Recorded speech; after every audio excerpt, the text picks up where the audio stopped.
Greetings from Bike for Two. Had a couple of comments this week which I think are poignant. Wanted to share with you just a couple of things. This week I'm going to try to slow down the packing process so that you understand fully what each piece does, where I got it, where you can get it.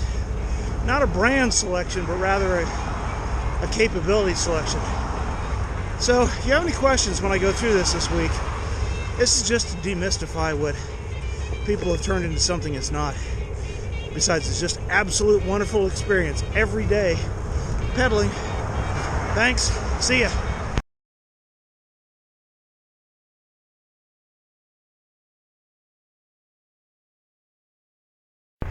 Hey, good evening from Bike for Two. Recently I got a comment on what I was trying to show in packing the bag, so tonight we're going to discuss a couple of things. And so you have a better idea of how to demystify some of the ways to get around commuting in clothes. So in front of you is basically my whole kit that I run with all the time. Far left-hand side for you is my commuter bag that has my computer, laptop, power supply, cords, etc. The stuff that I want to change quickly. So a long pair of pants, fresh set of wool socks, and for tomorrow my underwear, so that when I go in everything's fresh. And so basically I run that bag, which is a large Ortlieb bag. I run a handlebar bag, which is used for the immediate change stuff. We'll talk about that in a minute. And then this bag, which is my clothes bag. This clothes bag will take me down to about -10 and has varying layers set out in front of you. So let's get started, and while I do this I'm going to repack things, and so you'll get a better understanding. So in front of you now we're going to transition to the stuff that's in my ready box, my Ortlieb handlebar bag, and you'll notice that I've got 4 sets of gloves, 4 sets of hoods for my head, and then 1 rain hood to cap it all together. And so it kind of works like this. This one runs, and it's just a simple keep the sweat off my head cap, and it runs down to about 50 degrees. The next one down is a cotton version, a little thicker. Next one down is a neoprene, and then finally the Balaclava. And I actually run 2 of those so that in case I get wet during the day I can make the adjustments. Gloves are simple. Standard set of gloves, just the fingerless ones. That's just to keep me holding onto the bar. A set that'll take me down to about 50 degrees, maybe 45 on a good day. The rain showers pass, or the showers pass gloves, they're good to about 45, maybe 40 degrees, and definitely in the rain. Last but not least, my Lobster claw gloves. I'm not sure who makes this, I kind of forget, but the bottom line up front is you keep your hands together like this, and then it allows those fingers to stay warmer than if they were spread apart like this.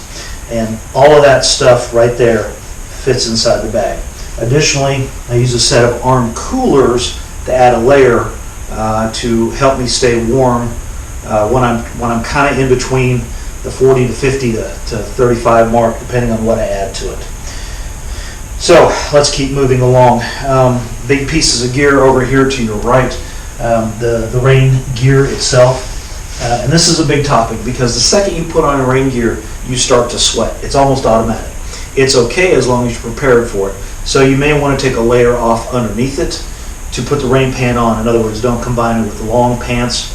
With the long pants, just a set of shorts, even if it's just your riding shorts or the simple shorts like I've got on now.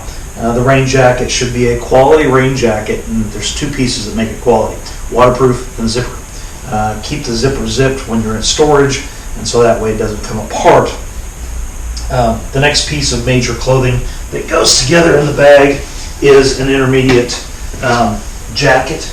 It's kind of a heavier jacket. It's not anything special, it's just a jacket. It'll take you down to about 48, 45 degrees, and then you're kind of stuck. And you'll notice in the first part of this video, I re-showed the layout on the floor of what each piece of part does. The next piece is for the deep cold, and this is a riding jacket by Bontrager. The brand name is not important. What it does is. So this is a 25 degree jacket. And if I add stuff underneath it, I can drop it down further, maintaining flexibility and still some airflow. The ski pants that go with it, they also work really well. There's nothing magical to them. They got a couple of reflective strips on it, and bottom line up front, they just keep you warm. And you really don't need another layer onto it until you get down below about 20 degrees. Done it a couple of times. So 2 pieces of kit that go with the shoes. I'm going to move you over here. We talked about it earlier in the video, and that's these footies. Because of the toe box, the air flows through to keep the sweat off the foot so you don't get trench foot and all the other things that come with having a wet foot. But these will take you down to about 25. That's pretty good. And then when you want to go deeper, they make booties, varying thicknesses of neoprene, and they come together and give you another layer. But the problem, the singular problem with all shoes in the winter is the bottom side. If you get the bottom side cold, especially the cleat, it'll radiate up through the foot. The next piece of shoe that I wear, believe it or not, are sandals.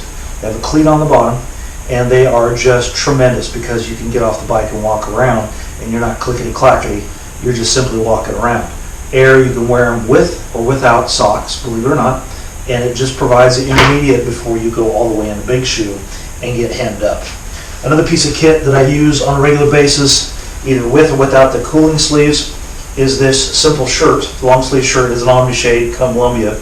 And the reason it's omni shade is because as we get older, we get more susceptible to sun damage. And so I just want to point that out as a way to use in conjunction with this. All right, next piece deep in the bag is I have a small parts kit that has bungee cords, small bungee cords, varying